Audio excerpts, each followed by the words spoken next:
PM. तो समझो आप, सबसे पहले स्टार्ट करते हैं पहले नंबर से। तो पहले नंबर के कौन थे? जवाहरलाल नेहरू, है ना।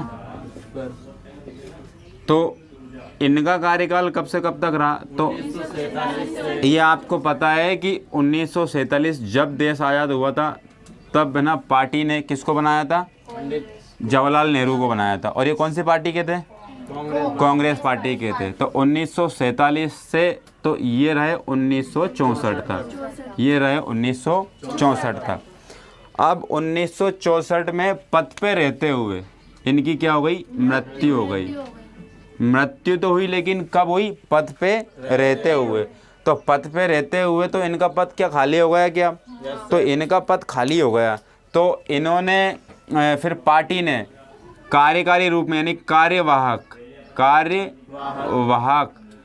प्रधानमंत्री बनाया। कार्यवाहक प्रधानमंत्री किसको बनाया? गुलजारीलाल नंदा को, गुलजारीलाल नंदा। तो ये गुलजारीलाल जो नंदा थे, ये किस रूप में प्रधानमंत्री बने? कार्यवाहक प्रधानमंत्री बने। फिर दूसरी बार बनाया लाल बहादुर शास्त्री को, लाल बहादुर शास्त्री को, लाल बहादुर शास्त्री को। तो थोड़ा सा आप देखो कि ये जवाहरलाल नेहरू की मृत्यु कैसे हुई। तो थोड़ा सा क्या है कि इनको सदमा लगा था। सबसे पहले तो हम जो है ना, देश आज़ाद हुआ तक नहीं हुआ था, तो तभी से ही परेशानी में थे कि नहीं थे। लेकिन 1962 का क्या हुआ था? चीन युद्ध हुआ था। क्या हुआ था? 1962 का चीन युद्ध हुआ था। और 1960 के दशक में क्या एक सूखा पड़ा, जिसको कहा गया अकाल, जिससे क्या हो गई? भुखमरी पैदा हो गई। ठीक है ना, भुखमरी भारत में बनने लगी। क्यों? क्योंकि सूखा पड़ गया, अनाज का उत्पादन नहीं होगा, तो क्या होगी? भुखमरी तो होगी। तो इसका ये दो सदमे लग गए इनको। एक तो सबसे पहला तो क्या? चीन युद्ध 1962 का, और दूसरा सूखा। तो ये जो दो है ना, दो इनके ऊपर एक के ऊपर एक परेशानियाँ आ गई। तो इनको हार्ट अटैक के कारण क्या हो गई? इनकी मृत्यु हो गई पद पे रहते हुए। तो पद पे रहते हुए ऐसे कौन से प्रधानमंत्री है पहले जिनकी मृत्यु हो गई?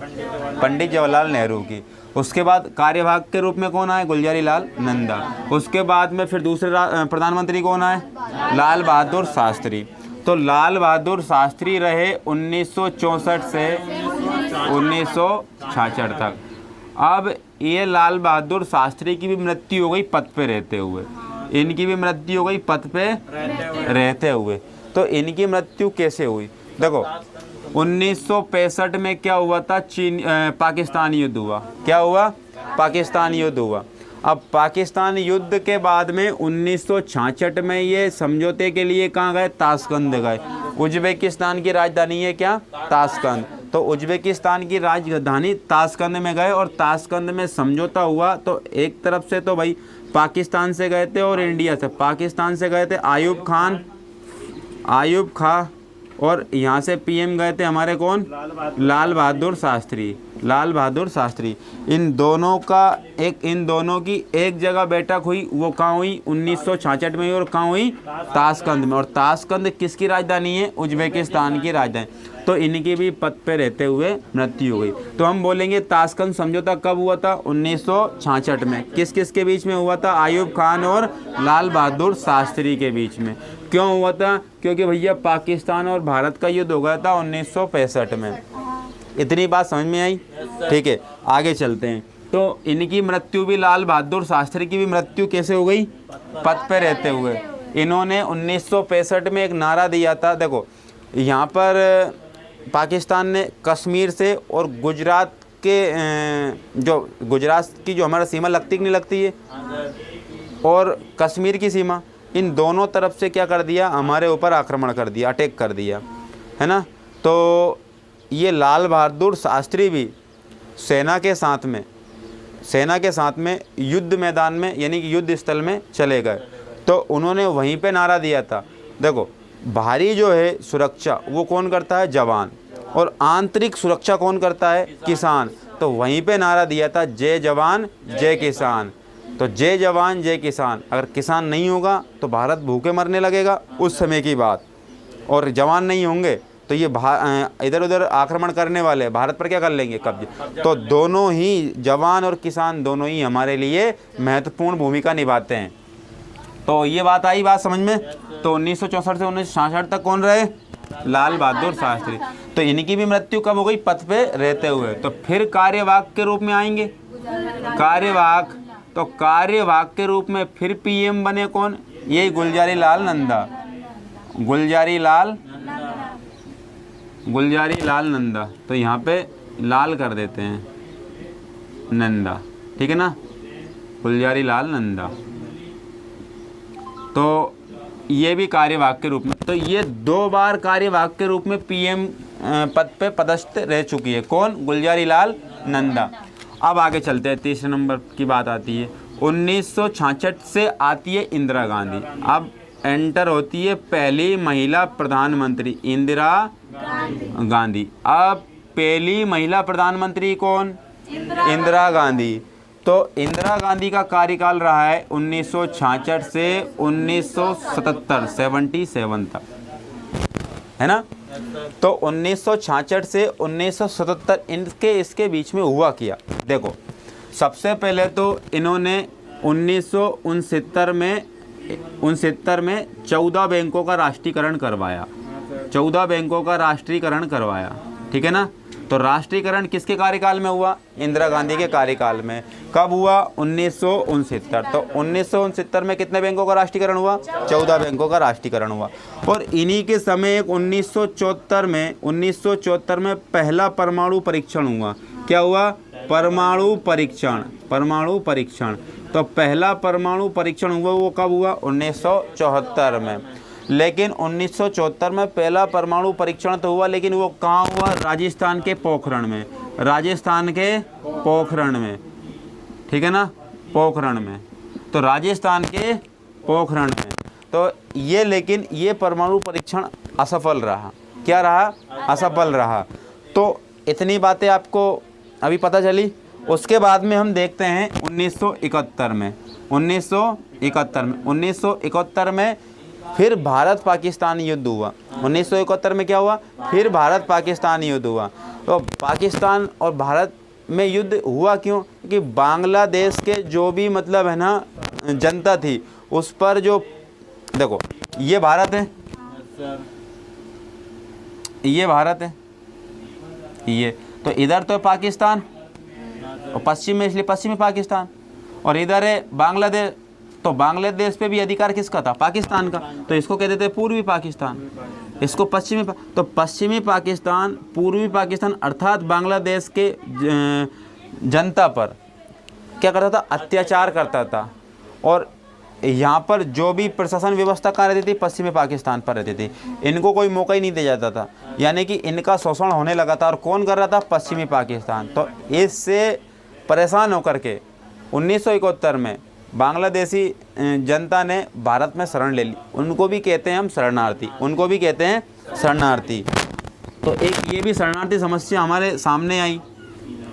उनके रहने की व्यवस्था, खाने की व्यवस्था किसने करवाई, भारत ने करवाई। तो इस 1971 में जब भारत पाकिस्तान का युद्ध हुआ था, तो लगभग 91,000 सैनिकों ने भारत की सेना के समक्ष, यानी कि भारतीय सेना के समक्ष समर्थन किया था। विश्व का सबसे बड़ा सैनिक समर्थन कौन सा माना जाता है, पाकिस्तान सैनिक समर्थन। 1971 का जो युद्ध हुआ था ना पाकिस्तान के साथ, तो 1971 में 91,000 सैनिकों ने घुटने टेक दिए भारतीय सेना की आगे। तो विश्व का सबसे बड़ा सैनिक समर्थन माना जाता है ये, लगभग 91,000 सैनिक। तो 71 में युद्ध हो गया, फिर समझौता होगा 1972 में। 2 जुलाई 1972। तो ये समझौता हुआ कहाँ हुआ, शिमला में हुआ। कहाँ हुआ, शिमला में हुआ। अब शिमला किसकी राजधानी है, शिमला राजधानी है हिमाचल प्रदेश की। किसकी है, हिमाचल प्रदेश की। अब शिमला में जब समझौता होगा तो पाकिस्तान से आएगा और इंडिया से भी आएंगे। तो पाकिस्तान से तो आया था जुल्फ़िकार अली भुट्टो। कौन आया था, जुल्फ़िकार अली भुट्टो, जुल्फ़िकार अली भुट्टो। ठीक है ना। और भारत के प्रधानमंत्री उस समय कौन थे? इंदिरा गांधी। तो भारत की ओर से कौन गया था? इंदिरा गांधी। कौन गया था? इंदिरा गांधी। तो शिमला समझौता हुआ पाकिस्तान और भारत के बीच में। पाकिस्तान, जुल्फ़िकार अली भुट्टो पाकिस्तान से आए थे और भारत से आए थे कौन? इंदिरा गांधी। तो ये दोनों की एक संयुक्त बैठक को क्या कहते हैं? समझौता कहते हैं। क्या नाम दिया जाएगा उसको? शिमला समझौता। तो शिमला समझौता कब हुआ था? 2 जुलाई 1972 में। और आगे चलें फिर, और आगे चलें। इसको मैं मिटा दूं? उसके बाद में बात करते हैं हम 1975 की, 1975 की, 1975 की। तो 1975 में इंदिरा गांधी ने एक इमरजेंसी लगा दी, इमरजेंसी लगा दी।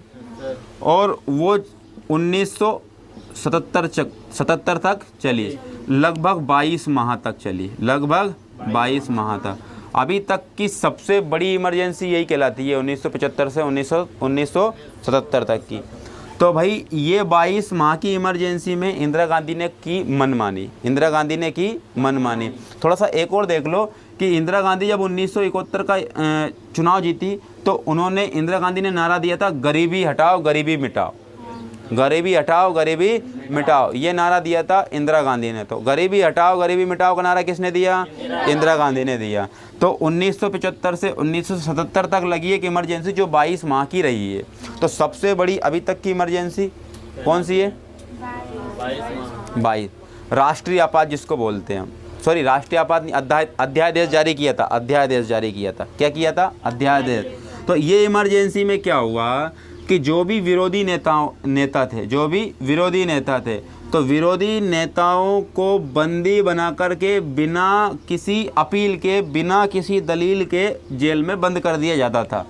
तो ये इंदिरा गांधी ने ऐसी सिचुएशन ला दी इस 1975 से 77 के बीच में, जो कि 1919 में आया था एक रोलेट एक्ट, रोलेट एक्ट आया था, रोलेट एक्ट आया था। तो वो भी एक कानून था जिसको कहते थे काला कानून, अंधा कानून। बिना दलील, बिना अपील के, आपको अच्छे से पता होगा महात्मा गांधी को भी जेल में डाल दिया था असहयोग आंदोलन, चोरा चोरी कांड के बाद में। तो 1919 में क्या आया? रोलेट एक्ट आया और वो बिना दलील, बिना अपील का कानून था। ऐसा का ऐसा ही इंदिरा गांधी ने 1975 से 1977 के बीच में इमरजेंसी में जो भी उनके विरोधी थे, जो भी उनके विरोधी थे, उनको क्या कर दिया? जेल में डाल दिया। तो इसीलिए इसको कहते हैं, इस इमरजेंसी को बहुत भयानक, मतलब दुष्परिणाम भोगने पड़े इसको। और इसका जो रिज़ल्ट इंदिरा गांधी को, इसका खामियाजा इंदिरा गांधी को अगले चुनाव में भोगना पड़ेगा। तो 1975 से 1977 के बीच में जो इमरजेंसी लगी अभी तक की सबसे बड़ी इमरजेंसी है। और इस समय क्या बिना दलील, बिना अपील का कानून आया, उसको क्या कहते हैं हम? काला कानून कहते हैं। इससे इंडिया की, यानी कि भारतीय जनता में क्या हो गया? आक्रोश की भावना फैल गई। क्या इसको मिटा दूं मैं? ठीक है, अब आगे चलते हैं थोड़ा। 1977 तक की बात आ गई, 1977 तक की बात हो गई। और आगे चले थोड़ा सा, क्या है कि कांग्रेस का विभाजन भी देख लें। तो कांग्रेस का विभाजन, क्योंकि इनकी समय हुआ कांग्रेस का विभाजन, कांग्रेस का विभाजन हुआ, विभाजन 1969 में हुआ, 1969 में, 1968 में कांग्रेस का विभाजन हुआ। 1968 में क्या हुआ? कांग्रेस का विभाजन हुआ। आगे चलते हैं। तो ये हुआ। अब आगे चलते हैं, चौथे पीएम की बात करते हैं। तो इंदिरा गांधी 1977 में इमरजेंसी लगाई, बिना दलील, बिना अपील का कानून था, और जनता क्या हो गई? आक्रोश में आ गई और इनको हटा दिया। या इसका मतलब हटाया क्या? इनको अगले चुनाव में जीतने ही नहीं दिया। तो फिर आई भैया मोरारजी देसाई की सरकार, मोरारजी देसाई की सरकार, देसाई की सरकार। तो आप देखो, ये रहे 1977 से 79 तक। और ये गैर कांग्रेसी सरकार थी, प्रथम गैर कांग्रेसी सरकार। कांग्रेसी सरकार क्या होता है? गैर कांग्रेसी, अर्थात प्रथम बार कांग्रेस से हटके कोई दूसरी पार्टी का पीएम बना। तो मोरारजी देसाई थे, ये थे कौन सी पार्टी के? बीजेपी। तो आज जो बीजेपी रूप देख रहे हो ना आप, बीजेपी, तो वो था पहले क्या? मोरारजी देसाई की सरकार प्रथम गैर कांग्रेस सरकार थी। और प्रथम गैर कांग्रेस सरकार का अर्थ ये होता है कि कांग्रेस से अलग हट करके जो भी वर्तमान की बीजेपी देख रहे हो ना, वही सरकार थी। तो बीजेपी की सर्वप्रथम पहली बार सरकार कौन सी बनी? मोरारजी देसाई की। अब क्या हुआ? अब ये जो सरकार थी ज़्यादा दिन तक टिक नहीं पाई, क्योंकि गठबंधन की सरकारें जो होती है वो टिक नहीं पाती है। तो मोरारजी देसाई के बाद में कौन बने? तो 5वें नंबर की बात करते हैं हम। किसकी बात करते हैं? 5वें नंबर की बात करते हैं। तो ये 79 तक आ गए। तो फिर आएंगे चौधरी चरण सिंह। कौन आएंगे? चौधरी चरण सिंह। चरण सिंह। तो चौधरी चरण सिंह रहे 1979 से 1980 तक, अर्थात 1980 तक। ठीक है, ये भी ज़्यादा दिन तक नहीं टिक पाए, लेकिन ये कांग्रेस के मसीहा कहलाते हैं, सॉरी, किसानों के मसीहा। तो किसानों के मसीहा कौन कहलाते हैं? चौधरी चरण सिंह कहलाते हैं। अब आते हैं 6ठे नंबर के पीएम पर। कौन से? 6ठे नंबर का पीएम पर 1980। फिर आएगी इंदिरा गांधी। अब फिर आएगी इंदिरा गांधी। फिर आएगी इंदिरा गांधी।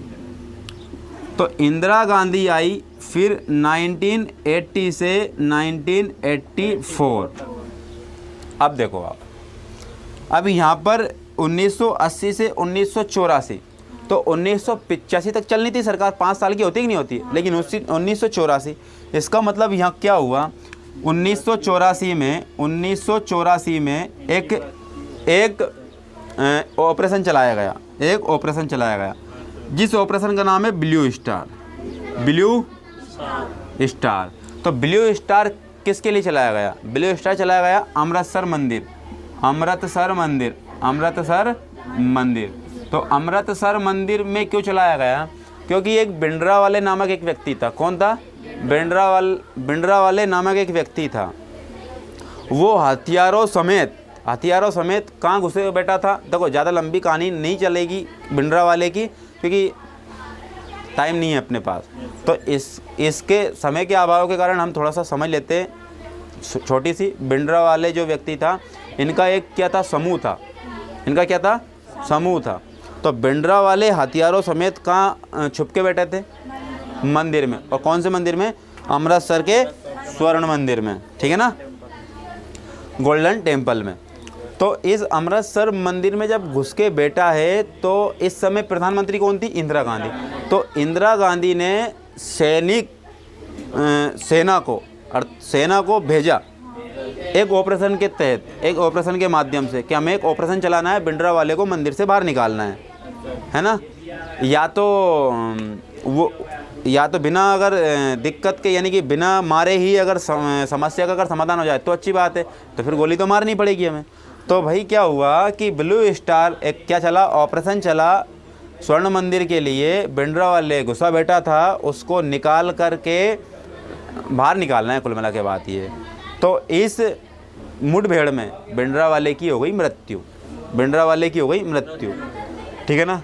किसने मरवाया? अर्थात तो जो भिंडरावाले के समर्थक थे, अर्थात सिख। भिंडरावाले क्या था? सिख था। तो सिख के मन में आक्रोश आया कि नहीं आया? आ गया। अब तो आक्रोश आया, 1984 की बात है ये। अब भिंडरावाले कौन था? सिख था। और ये इंदिरा गांधी के जो अंगरक्षक थे, जो बॉडीगार्ड थे, वो भी कौन था? सिख था। तो वो आक्रोश की भावना के कारण 1984 में इंदिरा गांधी को उनके ही बॉडीगार्ड ने गोली मार दी। ठीक है ना। तो पद पे रहते हुए किनकी मृत्यु हो गई? इंदिरा गांधी की मृत्यु हो गई। तो पद पे रहते किसकी मृत्यु हुई?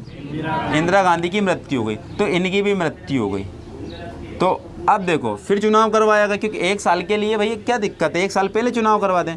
फिर चुनाव करवाया गया। तो फिर इस समय इंदिरा गांधी की मौत के कारण सिंपैथी मिल गई जनता की। किसको मिल गई? राजीव गांधी को। तो राजीव गांधी को सिंपैथी मिल गई, राजीव गांधी को। तो राजीव गांधी जो है ना 1984 से 1989 तक रहे, 1989 तक रहे। तो राजीव गांधी को बढ़िया अच्छे से सिंपत्ति मिली, कोई दिक्कत वाली बात नहीं, बहुत बढ़िया तरीके से जीत गई है। अब 8वें पीएम देखो, विश्वनाथ प्रताप सिंह, विश्वनाथ प्रताप सिंह, विश्वनाथ प्रताप सिंह, इनकी सरकार बनी 1989 से 1990 तक, 1990 तक। फिर उसके बाद में नवे प्रधानमंत्री आएंगे, चंद्रशेखर आएंगे। कौन आएंगे? चंद्रशेखर आएंगे। तो चंद्रशेखर की सरकार बनेगी 1990 से 1991 तक। अब इनकी क्या डिटेल देखें, इनकी ज़्यादा कुछ डिटेल है नहीं। अब 10वें प्रधानमंत्री आएंगे, ये बड़े इम्पोर्टेंट रहेंगे, वे बड़े इम्पोर्टेंट रहेंगे। वो रहेंगे पीवी नरसिम्हा राव, पीवी नरसिम्हा राव। अब इनकी थोड़ी सी डिटेल देख लेते हैं। ये रहे थे 1991 से 1996 तक, 1991 से 1996 तक रहे ये। अब इनकी डिटेल देखें तो भैया ये 1991 में अंतर्राष्ट्रीय बाजार के लिए क्या लेके आए? एक फॉर्मूला लेके आए जिसको कहा जाता है क्या? वैश्वीकरण। जिसको क्या कहा जाता है? वैश्वीकरण। इनने विदेशों में अर्थात अंतर्राष्ट्रीय लेवल पर ये खुली छूट देती कि भारत में आकर के क्या करो? व्यापार करो, फैक्ट्रियाँ लगाओ। क्या लगाओ? फैक्ट्रियाँ। उससे क्या होगा कि भारत में फैक्ट्रियाँ लगेंगी, तो उससे क्या होगा कि भारतीय जनता को क्या मिलेगा? रोजगार मिलेगा। क्या मिलेगा? रोजगार मिलेगा। तो पहली बार वैश्वीकरण कौन लेके आए? पीवी नरसिम्हा राव। तो इसमें है ना 3 बातें बताई गई, 3 बातें बताई गई। ग्लोबलाइजेशन,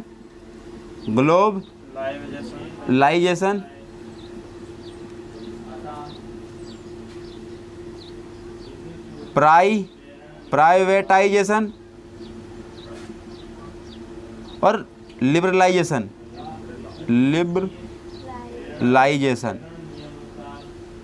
ठीक है ना?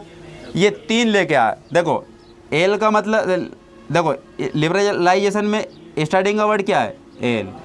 प्राइवेटाइजेशन में क्या है? पी। और ग्लोबलाइजेशन में क्या है? तो एलपीजी फॉर्मूला कौन लेके आए थे? पीवी नरसिम्हा राव। कौन लेके आए थे? पीवी नरसिम्हा राव। इन्होंने भारत में खुले व्यापार की छूट दे दी कि आइए विदेशी कंपनियां हमारे भारत में लगाओ कोई, और इस भारत में लगेगी तो भारतीय व्यक्तियों को क्या मिलेगा? रोजगार। Liberalisation, privatisation, globalisation. तो ये फॉर्मूला कौन लेके आए थे? पीवी नरसिम्हा राव। तो पीवी नरसिम्हा राव के बाद में आते हैं फिर हम, पीवी नरसिम्हा राव के बाद में आते हैं फिर हम। तो देखो अब इसमें तो यहाँ पर अगर व्यक्ति के अनुसार देखें तो जवाहरलाल नेहरू एक ही बार लेके लाल बहादुर, लेकिन इंदिरा गांधी यहाँ बन गई थी ना, एक बार डबल से इंदिरा गांधी कहाँ बनी? यहाँ बनी। तो इंदिरा गांधी को हम भले ही यहाँ भी है और यहाँ भी है, लेकिन इंदिरा गांधी को व्यक्ति के अनुसार कितने में गिनेंगे? 1 में गिनेंगे। तो एक ही बार, मतलब भले ही 2 बार बनी, लेकिन व्यक्ति तो एक ही था ना। कितने थे व्यक्ति? एक ही थे। अर्थात मैं बोलूँ यहाँ पर अभी कितने लिखे हैं? यहाँ पर 10। कितने लिखे? 10 लिखे ना यहाँ। तो अगर इसको क्या करें, अगर व्यक्ति के अनुसार अगर अरेंज करते हैं, तो इन इंदिरा गांधी को हम क्या कर दें? स्टार बना दें, क्योंकि डबल बार बन गई है। तो 5 और ये क्या है? 6 और ये क्या है? 7 और ये 8 और ये 9। अगर व्यक्ति के अनुसार अगर बात करें तो पद के अनुसार तो है ही है, लेकिन अधिकतर पूछा जाता है आपको व्यक्ति के अनुसार। किसके अनुसार पूछा जाता है? व्यक्ति के अनुसार। तो अभी तक 9 प्रधानमंत्री बन चुके हैं। तो मैं मिटा रहा हूँ, अभी कहाँ तक पहुँचे हैं? 1996 अर्थात पीवी नरसिम्हा राव तक। तो इसके बाद चलते हैं हम, 9 प्रधानमंत्री हो गए और 9 कौन थे? पीवी नरसिम्हा राव। अब 10वें देखते हैं हम।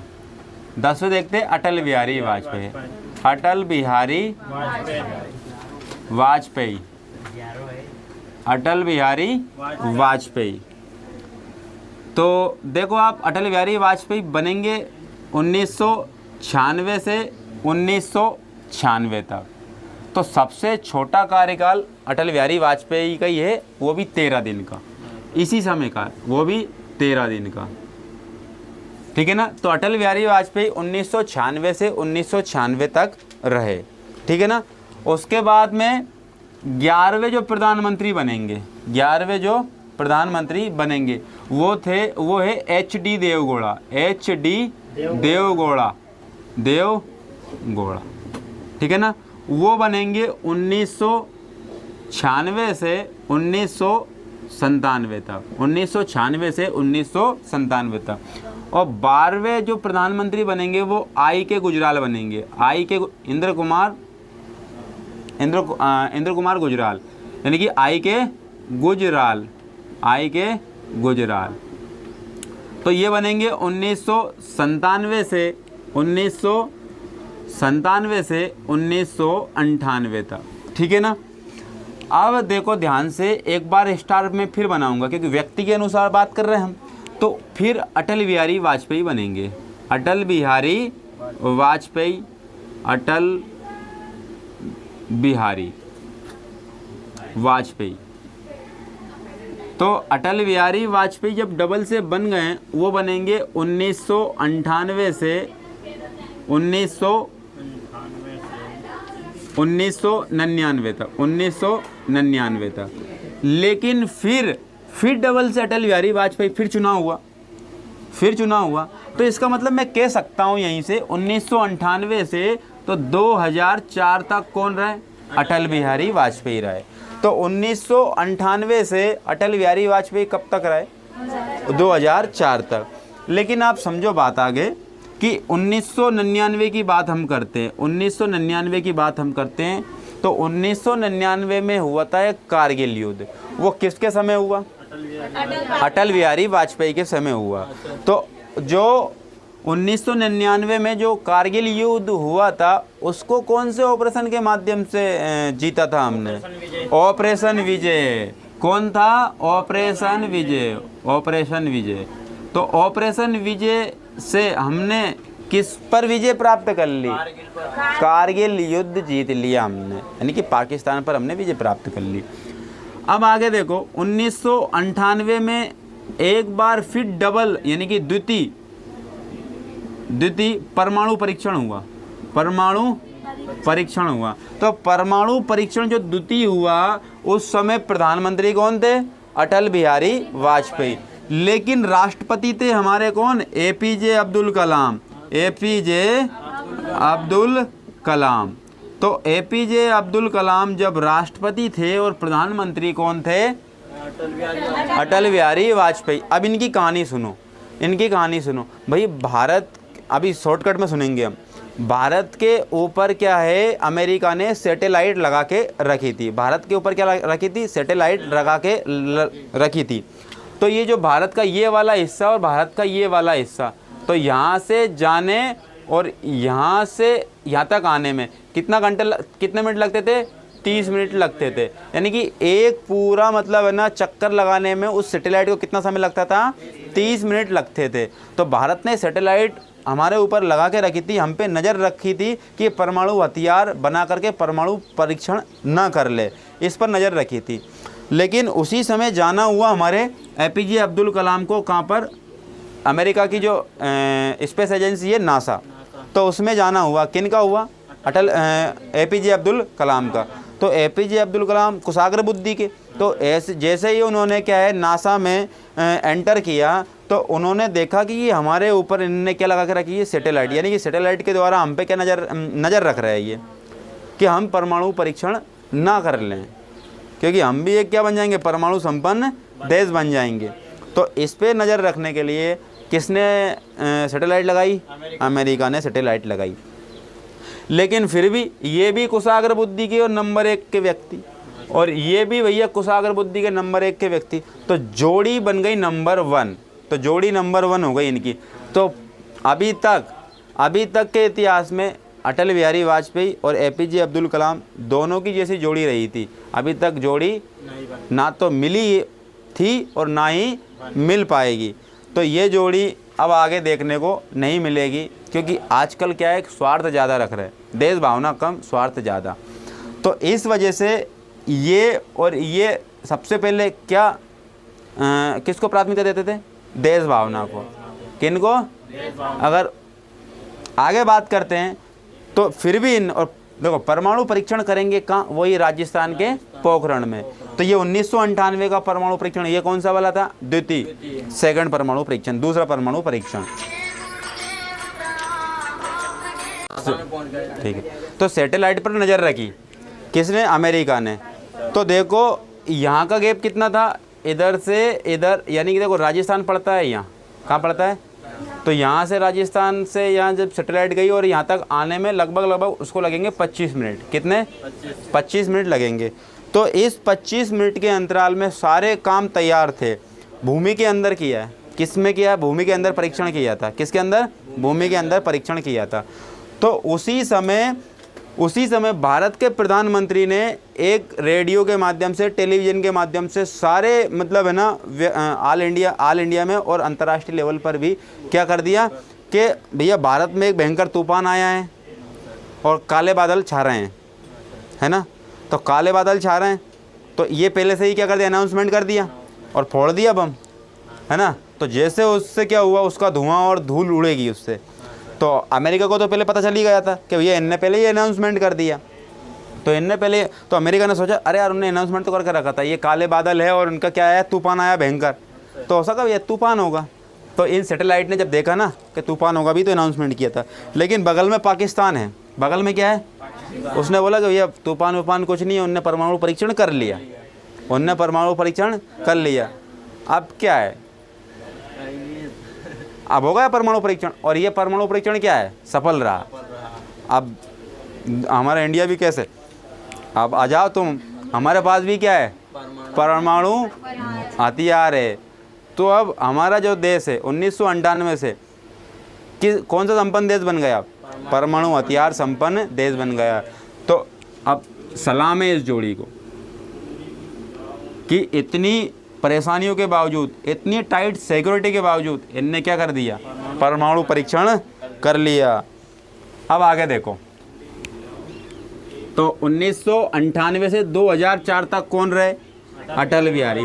क्यों इनको नंबरिंग करूं क्या मैं, नहीं करूं, क्योंकि इनकी नंबरिंग पहले ही कर दी हमने, अपनी मर्जी से नंबरिंग नहीं कर रहे, क्योंकि इनकी नंबरिंग हमने पहले ही कर दी। अब 12 से आएंगे 13, तो वो आएंगे मनमोहन सिंह।